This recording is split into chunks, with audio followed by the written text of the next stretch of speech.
This came in today, the Sufi Tarot, and I saw someone use it and I liked the color palette. I did not find any, I didn't look for any walkthroughs. I took a chance just to get it, and we will get our message with this deck today.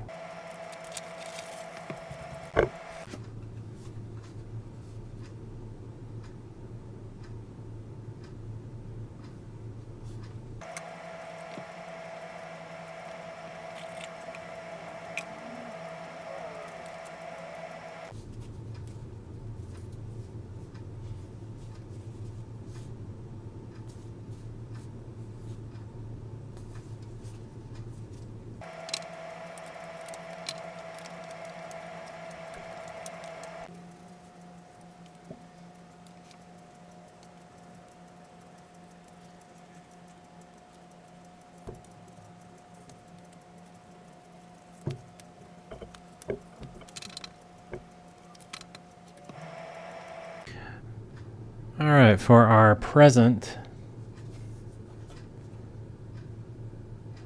Nine of Coins.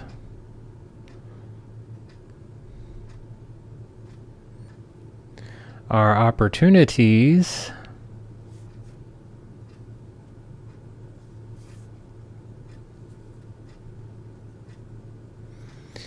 Okay, I'm guessing this is... Okay, this is probably the Devil card.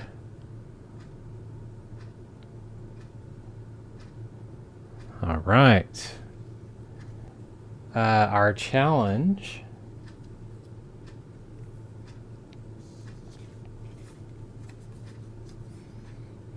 Okay, our challenge is, I'm thinking this will be the Hermit card.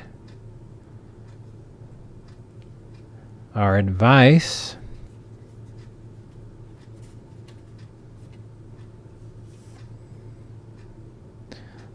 Our advice is the Five of Cups.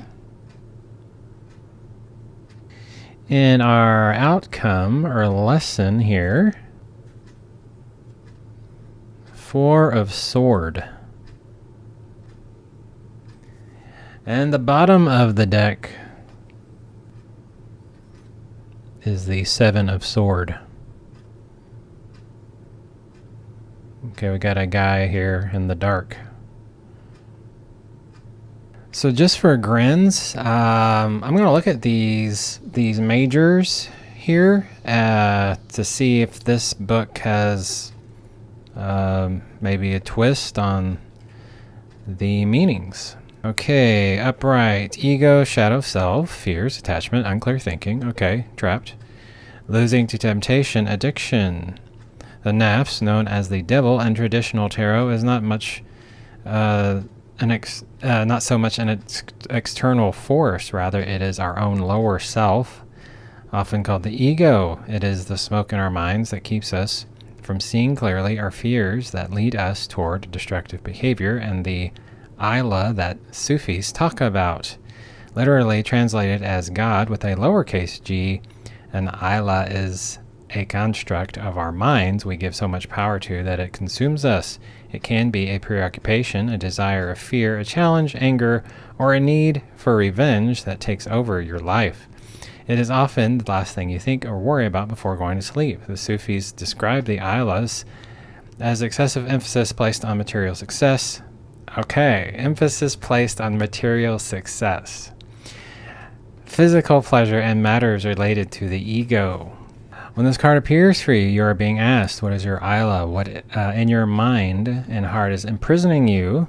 That one thing that holds you hostage and renders you powerless. Often despite favorable outer circumstances, we can feel small and helpless. This can cause us to think and act in a way that takes us away from our higher self and divine purpose. The Nafs card is a reminder that despite experiencing what may seem like abject external situations, there is always a light. When surrounded by what appears to be smoke and darkness, there's always a door waiting for you to break your illusory chains and start walking toward it. What behaviors do I engage in that are harmful to me? What thought patterns hold me down? I depend upon nothing except the one. Okay. And our dervish card, solitude, soul searching, wisdom and quiet introspection, meditation, contemplation, self-reflection, quest for answers, comfort with being unconventional. The dervish or hermit in traditional tarot is a sage, a mystic who has removed their ego from the center of the universe and placed the divine there instead. Although the word dervish is associated with renunciation, to be a dervish today does not necessarily mean embracing asceticism in the literal sense.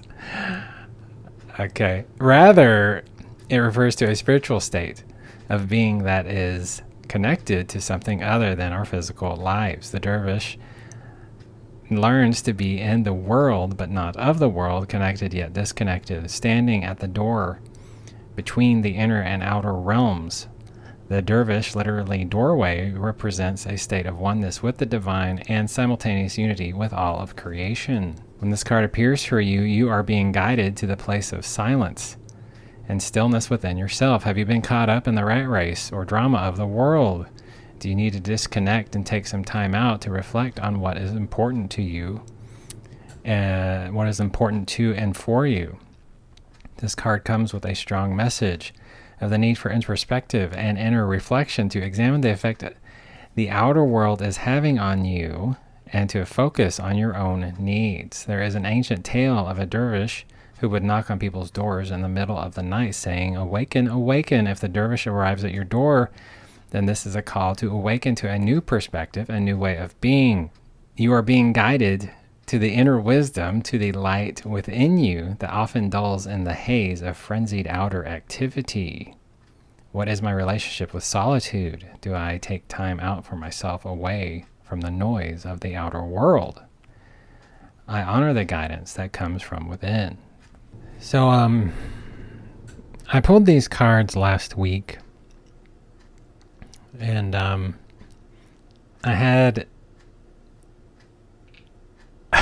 was kind of irritated, and I wasn't totally sure of the message, and I kind of had an idea of a message, but it was kind of irritating, so it's kind of just been like hanging around me the whole week, like wondering about it. But what I feel like it's saying is there's this the opportunity is to recognize a pattern that relates to me personally a lot, and just this whole concept of creating your reality inside first in order for it to appear outside. So it's like the challenge card is trying to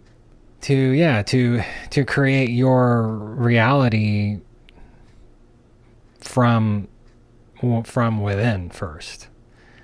And I mean, I guess that's a relatively new, for me, a concept for me that's it's just a little like that. This idea that we are not separate from our creator. I feel like this advice is saying that we to stop allowing meaningless things to get us worked up, and that for this challenge we have to the challenge is to bring the reality we want from our inside so we can get out of this pattern we're in. And I'm sensing this doing that would give us like a peace of mind. So on this Nine of Coins here, I see that as just to not get wrapped up in these kind of things, to be to recognize how good we have it presently. The Seven of Swords that came up on the bottom. But eventually we need to ask ourselves, when we faced with a choice, do we choose the straight path or the crooked one? It is natural to have secrets, but when does keeping secrets turn into deviousness? One of the qualities of the divine is al-Basir, the seer, the one who knows, perceives, and comprehends all, the eye of the universe. No one's trickery goes unnoticed. What choices have I made that prick my conscience? When have I made a conscious choice to choose light over dark? Even when no one is watching, I act with integrity. So I wasn't sure how to interpret that, and I think that's what was getting kind of like irritating me. It's like I was starting to feel like whatever I was doing wasn't good enough, and that's always a real irritating message when you're trying to do what you can, and then someone comes along to tell you that it's not good enough. So I would imagine that's pretty irritating for anybody. I guess that kind of unmotivated me when I pulled these. I was just frustrated. So, but what's funny, my employer recently was in the news on a personal note for doing a lot of like very unethical things, which I thought was funny. But of course at work, no one has said anything about it. I was expecting, whitewashed corporate-y newspeak kind of global message that would be sent to all the employees, like an email or something. But no one has said anything. No one's even said anything around among us, like just privately in conversations. It's like it hasn't happened. So I don't know if that's what this means, is referring to me, but let's get our oracle cards.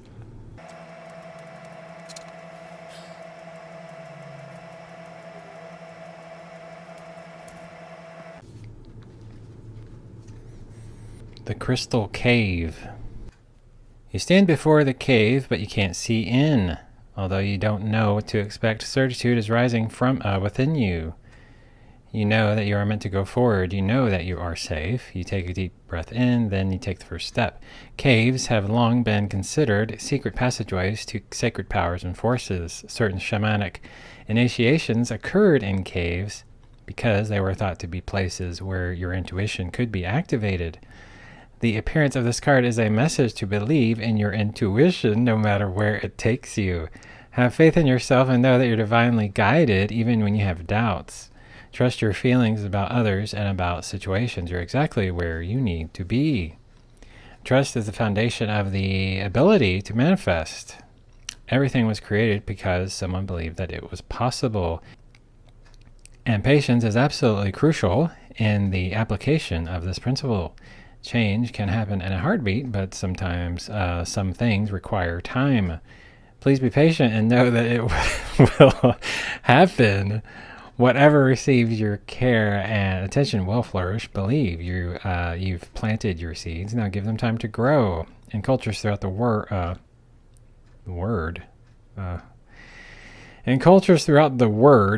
the cave represents the womb, a source of life. They are where early humans sought shelter and protection in the depths of the cave. Know that you are safe and protected. The spirit of the crystal cave says you can let go and allow your clear, focused intuition flow freely. Follow the nudges from your soul. Listen to others, but trust your instincts. And our bottom message, the spirit guardian of summer, which we are in summer, the 3-7 card.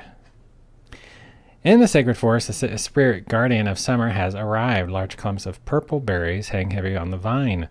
The apple trees are laden with shining ripe red fruit. The droning of the bees fill the forest. The grass is high. The forest is alive with the heady scent of flowers.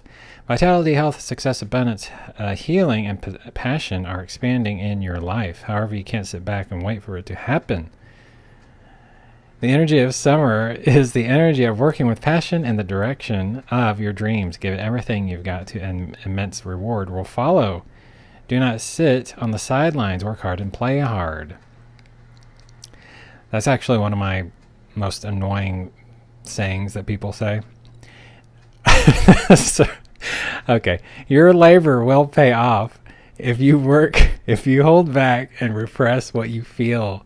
During this time, you will become drained and your spirit will wane. This is not the time to take care of everyone else. This is the time to just step forward with passion and delight. You'll be glad that you did. The most earth energy is available to us during the summer season. It is when we can access the greatest amount of sunlight and spiritual light so that the power of the sun can pour into our hearts. Spirit guardian of the summer says, work with passion. Don't hold back. Take positive steps in the direction of your dreams now in order to reap the harvest later. Your hard work will result in abundance, bounty, and beauty. Celebrate and enjoy the fruits of your labor. Just one thing I thought of. It would be nice to stay in a cave at this time, at least here, because it's really hot here right now. But yeah, I guess this is saying keep working, keep doing things we enjoy, and trust that doing whatever it is we enjoy will just bring us where we need to be. And yeah, hopefully break out of our whatever pattern we're in. I think I've been in a pattern for the last 20 years. Probably, I was going to say 46 years, but okay. All right. Well, I hope this was helpful for you, that it gave you a helpful message. And thank you for watching.